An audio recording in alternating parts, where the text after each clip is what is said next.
Welcome to the Jaco Report. I'm Charles Jaco. 5 years ago next week, Michael Brown was shot dead in Ferguson and uprisings erupted. After the tear gas and the smoky fires cleared, the St. Louis region tried to come to grips with its systematic racism through things like the Ferguson Commission. A new book argues that the segregation and poverty in the St. Louis County suburbs that led to the Ferguson violence was created on purpose by both public policy and the attitudes of the white majority. The book is Citizen Brown: Race, Democracy, and Inequality in the St. Louis Suburbs. The author is Professor Colin Gordon of the University of Iowa. Now, if that name sounds familiar, there's a good reason.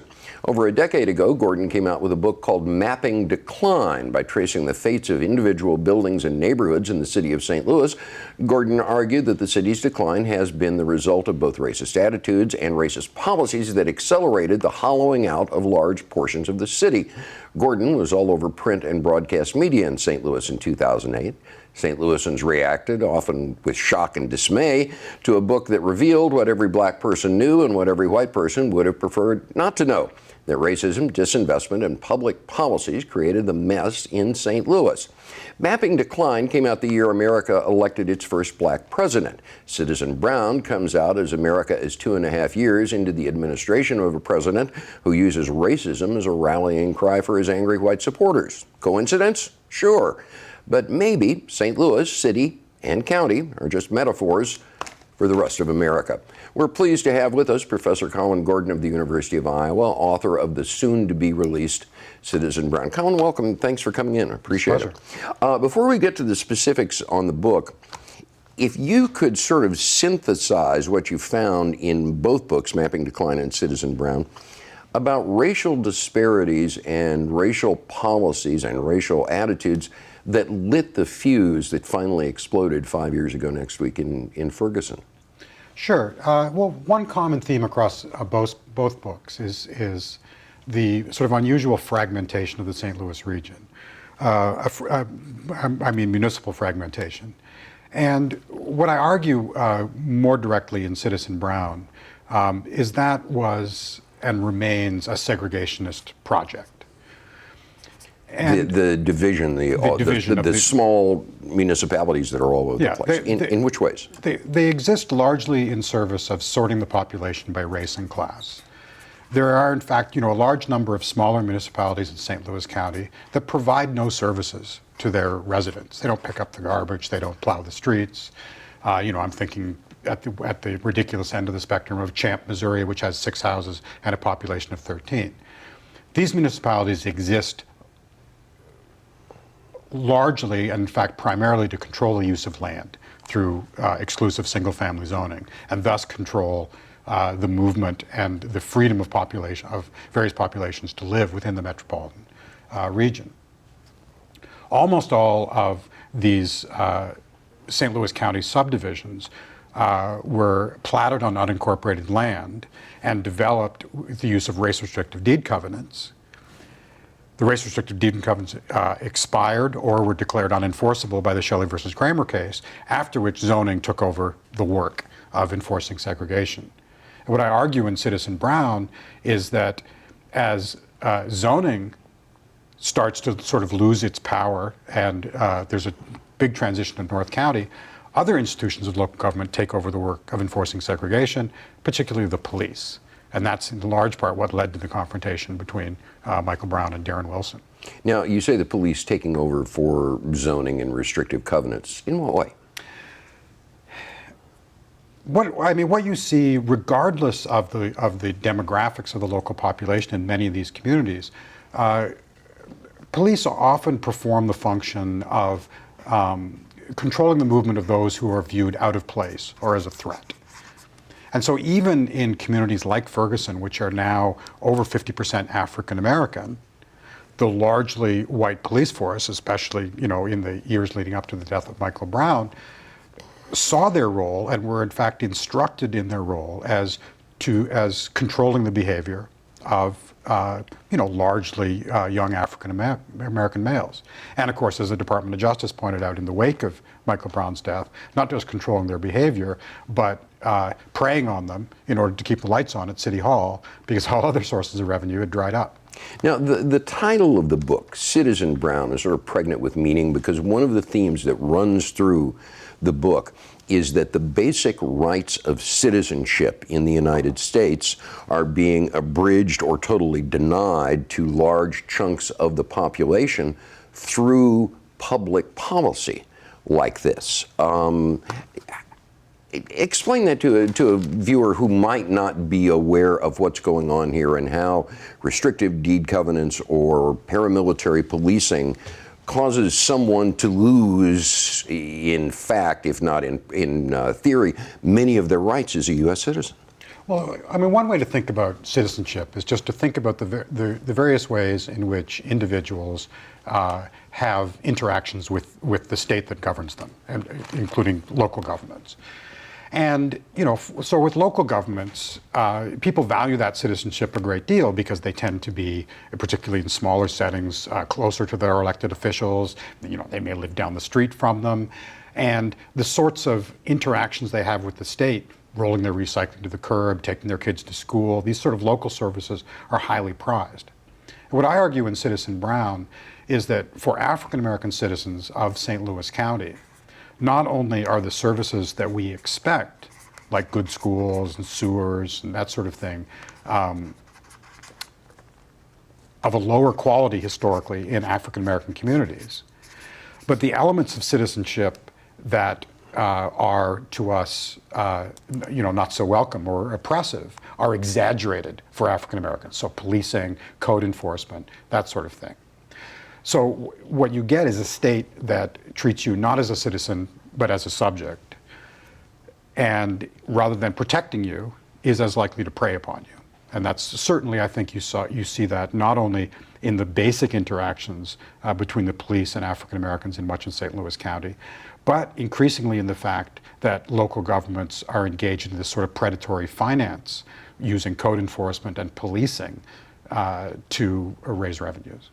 Now, in many cases, one of the suburbs you point out as a poster child for this is Kirkwood, where the African American community of Meacham Park has been in existence for a very, very long time. It is not one of these post-World War II. It's older than Kirkwood. Ghettos. It's older than Kirkwood, and yet it was the center of not only of the killing of a police officer there, William McAtee, but the idea that there was a massacre at Kirkwood City Hall by an African American business person who felt that he had been, I recall one quote from him was Jim Crowed to death by living in Kirkwood. So this is not just for the poorer, largely African American suburbs that we think of in benighted areas of North St. Louis County. This is in the hot pulsing center of one of the most prosperous suburbs in the area. Yeah, and I think Kirkwood and also Elmwood Park, which is sort of tucked between all of that and Overland, I look at quite closely in the book because these are communities in which African Americans were well established in the late 19th century, long before there was any of what we would call sort of white flight suburbanization. And the irony here, the sort of bitter irony, is that I think the presence of these communities really punctures the notion that African Americans belong to the city, and that they're somehow transgressed by moving across Skinker, they're somehow not where they belong. And so if you look at the history of Meacham Park and Kirkwood, I think is very instructive. Because Meacham Park is this overwhelmingly African American community sitting on unincorporated land with Kirkwood right next to it. And over the course of the 20th century, Kirkwood expands its borders, Crestwood incorporates, Sunset Hills incorporates, and they expand. And new subdivisions are built and they're annexed by one of those communities. But the end result is that white suburbanization comes west from the city and breaks around Meacham Park like a rock in a stream and keeps going. And the consequence is not just this is an unincorporated pocket, but the streets dead end, the water pipes dead end, the sewers dead end. Meacham Park does not have sanitary sewers until 1974. The same thing happens in Elmwood Park, which is this unincorporated pocket between Overland and Olivet. The incorporation and the services that come with incorporation sort of flow around it, leave it as an unincorporated pocket. In 1962, as a result of a sort of abysmal sanitary infrastructure, there's a polio outbreak in Elmwood Park. And the county's response is to sort of say, where did those tar paper shacks come from? And they go to the federal government and apply for money to knock them all down, and they do. Going back to the first book, to Mapping Decline, in the city itself, there was obviously a large reaction when you came to town and talked about the book, and many people either feigned shock or actually were shocked by what they heard. In the over decades since, have you been aware of any shifts in public policy, public perception, public attitudes in the city that would positively ameliorate this situation, or has what you've seen since the first book came out pretty much more of the same that we saw through the decades, where there were studies about what to do about blight, and most of them involved simply tearing down buildings? Yeah, I think it's sort of a middle ground. I mean, one of the overarching tragedies of this story is that the city doesn't have the capacity to do much. And local governments could do a great deal to remake their landscapes during the era of urban renewal, because the federal government paid 80% of the costs of clearing the land, of redeveloping it, that sort of thing. Now you can't do anything on a large scale. So because there's no money. Because there's no money. And the city doesn't have the capacity to do it. And it doesn't have the ability to galvanize private investors. And so one consequence is that both in terms of city policy and in terms of private settlement, or investment rather, I think what's settled into the North Side is an intractable suspicion of people's motives, because these schemes have done great damage to the North Side and never any good. And so if you think about, Paul McKee buying up properties, if you think about, the reaction to the location of the NGA, all of these things are like, yeah, we don't really trust that. Now, having said that, there are some really salutary efforts by groups like For the Ville and others that are on a much smaller scale, sort of reclaiming, redeveloping a North Side sort of block by block, and redeveloping it fundamentally for the benefit of the people who live there, and not for some, millennial creative class that's going to move in because the land is cheap. So there are signs of hope, but neither the municipal government, the state of Missouri, nor the federal government in its urban policy are offering much help of any kind. Is the story of St. Louis City and St. Louis County and the public policies that led to this decline significantly different than the stories of many other cities in the United States, or is it just that it seems to glow a little brighter here? Ferguson occurred here. I believe outside of Newark, New Jersey, St. Louis is the most academically studied city in the United States because of decline. Is it really worse here, or is it just we're the poster child for it? I think it's a bit of both. I mean, I would say there's three things that make the St. Louis case somewhat exceptional. One of which is the uncomfortable fact that race relations and racial attitudes in St. Louis are really very sort of calcified at a sort of 1940 level. And part of that is because the city hasn't grown much. There's not much, there hasn't been much measurable in-migration of people other than those who identify as black and white. So it still has a very sort of biracial demographic. And as a border city, it's sort of southern in its race relations and northern in its organization of property. So it's much more segregated than most cities in the South. And yet it has what I would characterize as almost a Jim Crow approach to race relations. So it's unusual in that respect. In that respect, it's like other border cities like Baltimore. Another thing that sets St. Louis apart is because it's in Missouri. And Missouri, so the rules on municipal incorporation and annexation are made by the state. And the state of Missouri basically paid no attention. Let anybody who wanted to create a town, and hence you get Champ, Missouri, really until the 1980s. So, because there's really no constraints on the spread of St. Louis west into the cornfields, the city sprawled and fragmented in ways that other cities haven't. And so the city of St. Louis, I might not have the right exact numbers on top of my head here, but since about 1950, I think the population of the metropolitan area has grown about 2.5 times, which is not spectacular growth for a metro area. But this land area has grown 12 times. It's just gone whoom, and the middle is emptied out. That doesn't happen in the more densely populated Northeast. And it doesn't happen in the newer cities of the Southwest because they don't have these municipal fragments. They just get bigger and bigger and bigger. St. Louis is 66, 61 square miles or something. I think San Antonio at last count was 900 square miles. They just annex territory as they grow.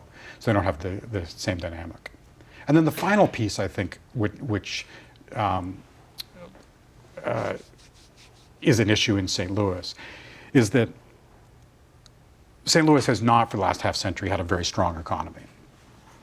It's a bit of a boom and bust around aerospace and other things. St. Louis hasn't grabbed a big chunk of the sort of new information economy. And so in that respect, St. Louis looks a little like other sort of smaller Rust Belt settings like Dayton and Buffalo, and where, this sort of African Americans migrate in at the sort of height of post-war manufacturing boom. No one leaves, but the economy collapses underneath them. Given all this, where do you see the future taking both the city and the county if the attitudes that led to this are still there, if we're stuck in a Jim Crow 1940 to 1950 mindset? It would seem that all the legislation in the world could be passed to ameliorate this, but at the end of the day, we're doomed. I mean, is that too strong? Well, I mean, I didn't mean to suggest that, the people who live in St. Louis today are necessarily mired in that mindset. But that's the mindset that crafted the city that they know, and not a lot is done to challenge it. I mean, one of the, distressing things about patterns of these deep patterns of segregation is they tend to last unless there's a real policy or political interruption, of which Ferguson, has that some potential. But, if you talk to people in St. Louis about what are good neighborhoods and bad, the list is the same as it was 40 years ago. And among white St. Louisans and African Americans, it's the attitudes about what schools are good and bad are hard to shake. And the fact that, particularly in the United States, so many sort of valuable public resources like schooling follow the organization of local government and the finances of local government. What it means is that people who have no particular racial animus will nevertheless sort of entrench the status quo by saying, where's a suburb with good schools? And by taking their investment there and not elsewhere, it just guarantees that those schools will get better and the ones left behind will get worse. Final question for you, and this relates back to Citizen Brown and the St. Louis suburbs. As we were discussing before we went on the air, the one thing that has been surprising, at least to me, since the Ferguson uprising, is that on a level of public discourse, there has been, for the first time in the quarter century I've lived in St. Louis, a willingness, certainly by white St. Louisans, to grapple with the idea of institutional racism, to grapple with the idea of individual racism without getting incredibly defensive. Now, the usual suspects will always do that, but you find a large number of people in the middle, especially in suburbs like Kirkwood, willing to sit down and think about it, use phrases like white privilege, think about and deconstruct what the killing of Mike Brown meant and what was going forward. In addition to that, the Ferguson Commission made some recommendations that have being implemented in fits and starts. Altogether, then, do you think that the killing of Mike Brown by Darren Wilson and the uprisings that followed marked a sort of watershed moment that could actually lead to something positive going forward in terms of being that sort of brisk wake-up call with a bucket of cold water in the face? I think that's a hopeful view, and I share the hope. I go back to one of the main arguments of the first book, which I draw on again in the second, and that is that this fragmentation has done so much of the damage. So it's really about overcoming that fragmentation. So if you think about it, we do this in certain areas. For example, we have a metropolitan school district, or sewer district rather, because everyone recognizes that it makes no sense for the water and the shit to stop at every municipal boundary and then start again. And so that's obviously a much more efficient way to do things. Because you can't get any money from the federal government for transportation unless you have a planning agency that's regional. We have East-West Gateway, and we do our transportation on a regional basis. It's not a big leap to say, what other elements of local government could we pick off and do on a regional basis? And what came out of Ferguson was maybe the municipal courts is something that should be done, and so Arch Cities is fighting that fight. Unfortunately, one of the leaders there was Better Together, and they poisoned the well a little bit in terms of just the process. And I was going to ask you very quickly about Better Together. That was a unification proposal, but it seemed to be top-down, cooked up by a billionaire in secret. So, always trust a man who does the right thing for the wrong reasons. I mean, it seems this thing came with a lot of headlines and then just blew apart. Yeah. Do you think it deserved to blow apart? Well, I think, in the abstract, what Better Together proposed to do is not much different than what Arch City proposes to do, except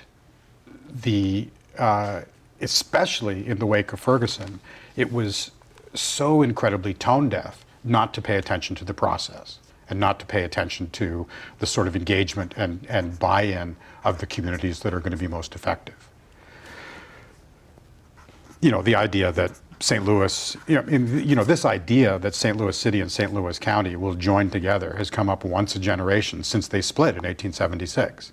And every time it comes up, there's a different set of anxieties among a different set of actors about what it will really mean. And so, I think one way to sort of get past that, which is sort of where I was going with with my answer, was that if we think about it not as breaking down the boundaries, but creating more regional responsibilities and constraining what it is that local governments can do in zoning and economic development and that sort of thing, then I think you can get a long way. You can allow people to have the sort of home rule benefits of a small municipality, but the rules under which that municipality operates are much more constrained than they are now. Colin Gordon. Colin, thank you very much for coming in. It was my pleasure. Our thanks to Colin Gordon for joining us, and our thanks to you for being here. We hope to see you right back here next week for another edition of the Jaco Report. Thanks for being with us.